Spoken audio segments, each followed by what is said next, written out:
Garlic paratha बनाने के लिए यहाँ पे मैंने एक बाउल लिया है। बाउल के ऊपर हम एक छलनी रखेंगे और इसके अंदर हम ऐड कर देंगे 1 कप मैदा। तो आप घर में इस्तेमाल होने वाले जो चाय वाले कप होते हैं या कोई भी कटोरी लेके उस एक कटोरी से या कप से मेजरमेंट करें सारी। आधा कप मैंने इसके अंदर चक्की का आटा ऐड किया है, जो गंदम का आटा होता है। तो इसको हम अच्छे से छान लेंगे। छानने के बाद इन दोनों आटों को हम अच्छे से मिक्स करेंगे और यहाँ पे मैंने वही सेम कप 1 कप पानी लिया है और 1 कप पानी हम सारा इसके अंदर ऐड कर देंगे और इसको अच्छे से हम मिक्स कर लेंगे। बिल्कुल भी गुठलियाँ नहीं बननी चाहिए। तो 1 कप पानी ऐड करके हमने इसको मिक्स कर लिया है। तो सेम वही 1 कप मैंने दोबारा से पानी लिया है और ये हम अब थोड़ा-थोड़ा करके ऐड करेंगे। तो थोड़ा-थोड़ा करके ऐड करते जाएँगे और इसकी सारी गुठलियाँ जो हैं वो हम ख़त्म कर लेंगे। यहाँ पे बैटर जो है वो मुझे गाढ़ा लग रहा है, तो इसके अंदर हम 2 खाने के चम्मच के करीब पानी और ऐड करेंगे और इसे अच्छे से हम मिक्स करेंगे।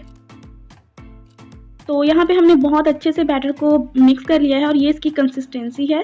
तो तकरीबन 1.5 कप पानी जो है वो इसके अंदर लगा है और यहाँ पे आधा कप जो है पानी बच गया है। तो इसको हम साइड पे करेंगे और यहाँ पे हम इसके अंदर ऐड कर देंगे 1 खाने का चम्मच मेल्टेड बटर।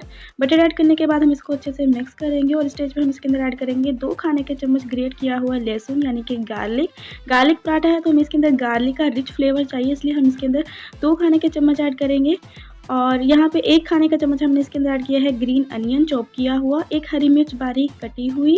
साथ ही हम इसके अंदर ऐड कर देंगे 1 खाने का चम्मच बारीक कटा हुआ धनिया पत्ता और आधी चाय की चम्मच नमक या अकॉर्डिंग टू टेस्ट, 1 खाने का चम्मच कुटी हुई लाल मिर्च, चौथाई चाय का चम्मच साबुत ज़ीरा और थोड़ी-सी हम इसके अंदर कसूरी मेथी ऐड करेंगे यानी कि 1/4 टीस्पून के करीब। आप चाहें तो इसके अंदर ऑरिगेनो भी ऐड कर सकते हैं। तो ये सारी चीज़ें ऐड करने के बाद हम इसको अच्छे से मिक्स करेंगे। बहुत अच्छे से हम सारी चीज़ों को अच्छे से मिक्स कर लेते हैं।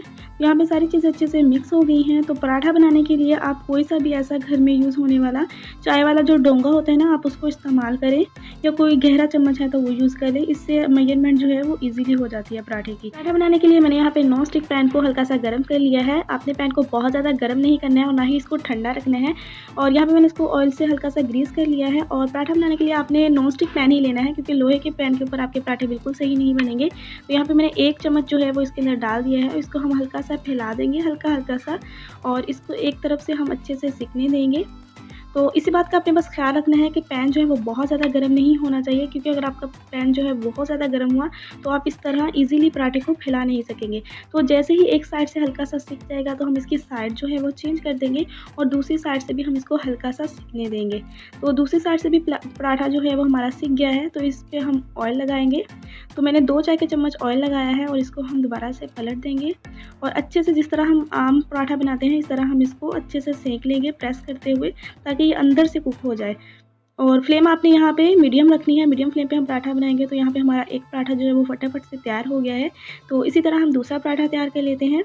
एक पराठा बनाने के बाद जब आप दूसरा पराठा बनाएं तो उससे पहले पैन को हल्का सा ठंडा कर लें, क्योंकि पैन बहुत ज़्यादा गर्म हो चुका होता है और जब आप दूसरा पराठा बनाएंगे तो वो मे भी सही ना बने। तो इससे पहले थोड़ा सा पैन को ठंडा कर लेना ज़रूरी है। और इसके अलावा आप यहाँ पे ऑयल की जगह बटर या घी का इस्तेमाल भी कर सकते हैं। घी से पराठे जो हैं वो बहुत ज़्यादा क्रिस्पी बनते हैं। और अगर आप चाहते हैं कि पराठे जो हैं वो क्रिस्पी बने तो आप इनको अलग अलग रैप के ऊपर रखें तो ये क्रिस्पी रहेंगे, वरना अगर आप कवर करके रखेंगे तो ये सॉफ्ट बनेंगे। तो यहाँ पे मज़ेदार से हमारे गार्लिक पराठा जो हैं वो रेडी हो गए हैं। आप चाहें तो इन्हें बच्चों को टिफ़िन बॉक्स में दें या सुबह ब्रेकफास्ट में दें, ये बहुत टेस्टी बनते हैं।